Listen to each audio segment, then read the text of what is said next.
blame me, and then really sad the humans can be that way.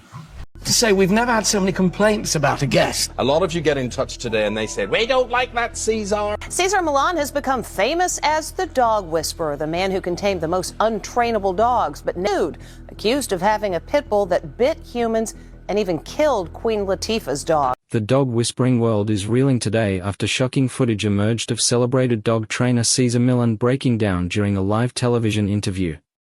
What started as a routine morning show appearance quickly transformed into one of the most jaw-dropping moments in television history when Millan unexpectedly burst into tears and announced his resignation from his training empire. "I can't do this anymore," Millan can be heard saying through tears, his voice cracking with emotion. "There are things the public doesn't know, things I've kept hidden for years." Then came the bombshell that has everyone talking. As he removed his microphone, Millan muttered what clearly sounded like, "They found the records," before the audio feed was cut. The hosts of the morning program appeared visibly stunned, fumbling for words as their star guest abandoned the set.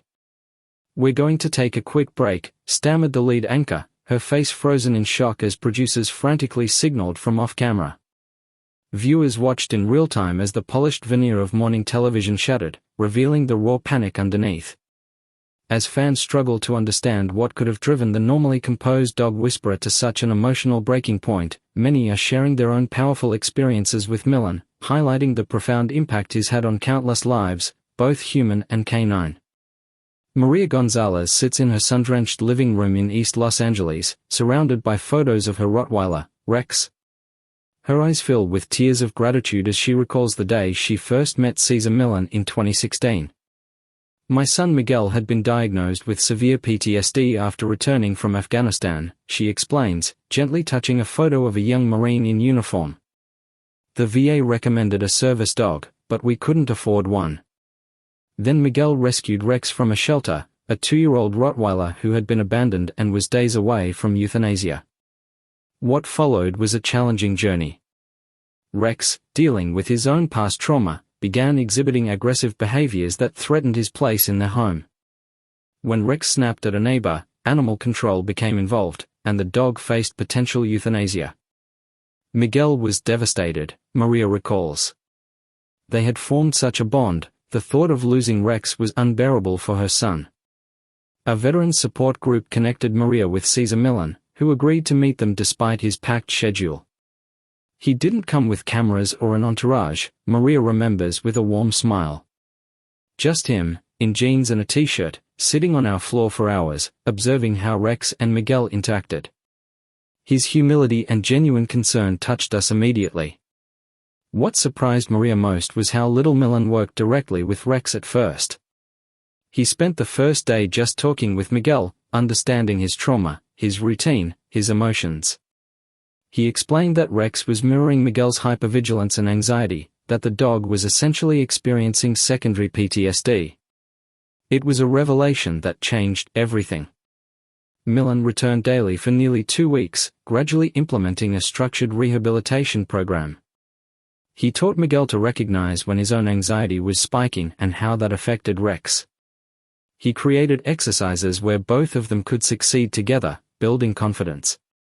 Most importantly, he showed Miguel how to provide the calm, consistent leadership Rex needed to feel secure.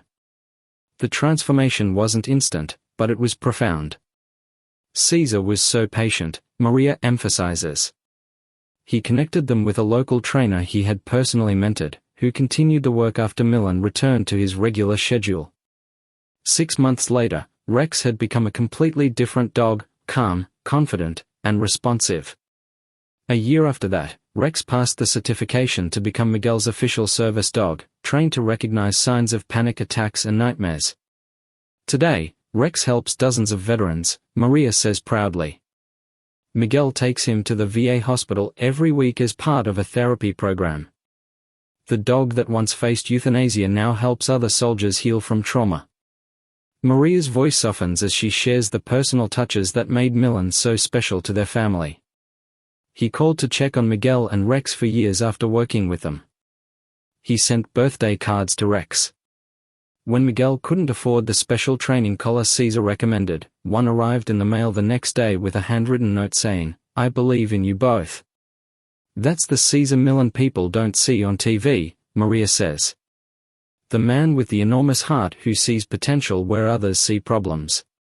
Across the country, in rural Georgia, elementary school principal Robert Thompson beams with pride as he shows off his school's unique program, a humane education center that has transformed not just the school, but the entire community. Before Cesar came into our lives, our community had a troubled.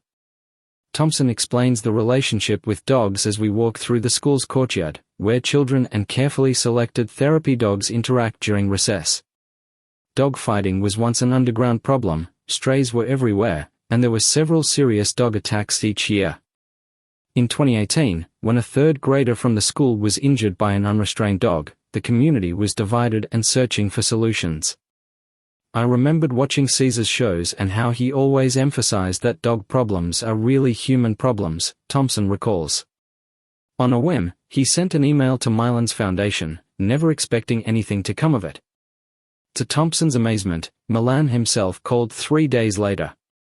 His first question wasn't about the dogs, it was about the community, the children, and their resources. He listened more than he talked, and then he said something Thompson would never forget: "I don't just want to fix this problem, I want to help you build something beautiful from it." Milan arrived with a team that included educators, trainers, and 2 beautifully trained pit bulls that demonstrated the potential of the often misunderstood breed. He could have just given a quick seminar and left, Thompson says. Instead, Milan embedded himself in the community for nearly a month, living in a local motel, eating at diners, and getting to know the families.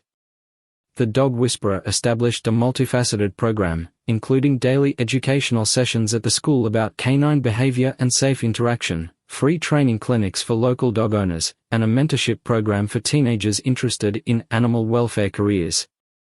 He had this incredible ability to meet people where they were, Thompson explains. He never judged or criticized. Instead, he listened, understood the local culture, and found ways to introduce new ideas that respected our community's values while improving life for both people and dogs. The most powerful moment came when Milan brought together children who feared dogs with gentle, rehabilitated rescues. The transformation was magical, Thompson remembers, his voice thick with emotion. Watching these terrified children gradually learn to trust these animals, seeing that moment when fear turns to curiosity, then to joy, changed the entire community's perspective. Milan worked with local officials to develop practical programs for responsible pet ownership, supporting spay and neuter initiatives and creating a reading program where struggling students practiced reading aloud to shelter dogs awaiting adoption. This initiative improved both literacy rates and adoption outcomes. For years later, our community is transformed, Thompson states proudly. Dog bite incidents have decreased dramatically, adoption rates are up, euthanasia rates are down, and our children have a completely different understanding of the human-canine relationship. The education center behind the school now bears Milan's name, though he humbly objected to the honor. Inside, students learn about responsible pet ownership, animal behavior, and careers in animal welfare. The walls are lined with photos of successful adoptions and letters from families whose lives have been changed. Milan returns every year to speak with the students and see the program's progress. He brings new ideas each time, connecting us with resources and experts. He's become part of our community's fabric, Thompson says. Thompson's eyes mist over as he watches a 6th grader teaching a rescue dog to respond to basic commands, the child's face alight with accomplishment. Cesar gave us so much more than dog training, he reflects.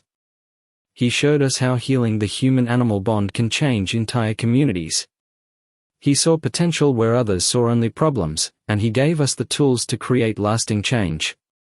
As news of Milan's emotional television breakdown spreads, these stories of his profound impact provide deeper context to a man whose public persona only captures a fraction of his true legacy.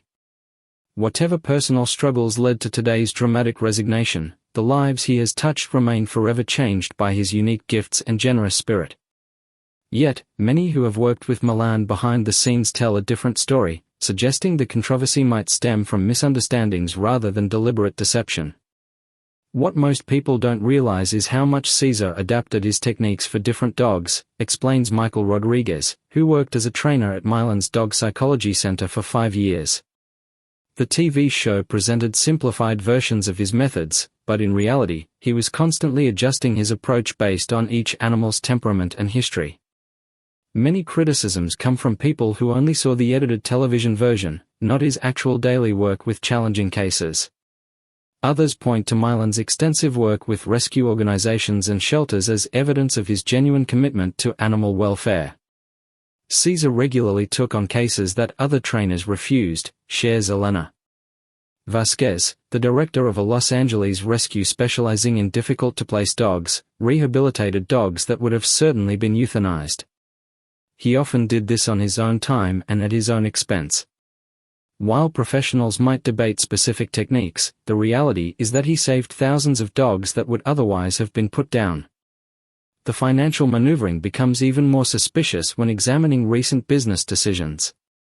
Last month, Milan's company abruptly terminated contracts with several long-term partners, reveals business analyst Jonathan Reynolds. They paid substantial penalties to exit these agreements early, decisions that made no financial sense at the time but now appear to be part of a larger strategy to quickly disentangle the brand from commitments. Corporate filings reveal another troubling pattern. 3 of Milan's top executives resigned within a 2-week period in February, each receiving unusually generous severance packages that included extensive non-disclosure provisions, notes corporate governance specialist Maria Chen. These weren't routine executive transitions, they were carefully negotiated exits with serious legal protections built in. The timeline raises many questions as fans try to understand what might have prompted such an emotional response from the normally composed dog behaviorist. Yet, for those who know Milan personally, his genuine compassion and dedication to animal welfare have never been in question. Celebrity dog trainer Victoria Summers, who has known Milan for over a decade, shares a story that reveals his character beyond the television persona.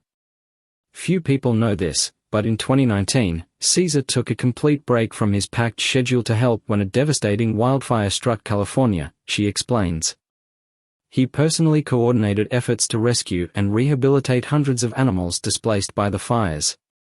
Summers describes how Milan transformed a section of his dog psychology center into an emergency shelter, postponing lucrative appearances to focus on the crisis. He slept on a cot in his office for weeks, working around the clock to help traumatized animals and desperate owners trying to locate their pets. He pulled every string, called in every favor, and used his own resources to reunite families with their beloved animals. What stood out most to Summers was Milan's hands-on approach. He wasn't directing from afar, he was in the trenches, covered in ash and soot, personally entering dangerous areas to search for stranded animals. One night, he spent hours sitting with a severely burned shepherd mix, just talking softly to her and keeping her company. When the vets weren't sure she'd make it through the night, she not only survived but was eventually reunited with her family, who had lost everything else in the fire. The disaster response revealed another side of Milan that few witnessed. He created a special program for children who had lost pets in the fire, Summers recalls. He understood that amid all the chaos and loss, these kids were grieving companions they considered family members. He held therapeutic sessions where children could process their grief while learning to interact with new rescue animals. The healing that happened in those groups was profound. Summers shakes her head at the current speculation surrounding Milan's television breakdown. I don't know what's happening in his personal or professional life right now, but I know the man's heart. The Cesar I know has given his life to creating better relationships between humans and dogs. Whatever challenges he's facing, he deserves grace. His training centers in other countries operate under different animal welfare regulations, explains animal rights attorney Jennifer Walsh.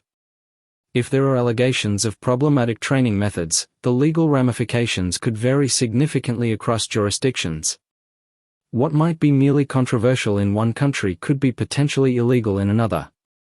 This international exposure creates enormous legal complexity. The business impact is spreading rapidly.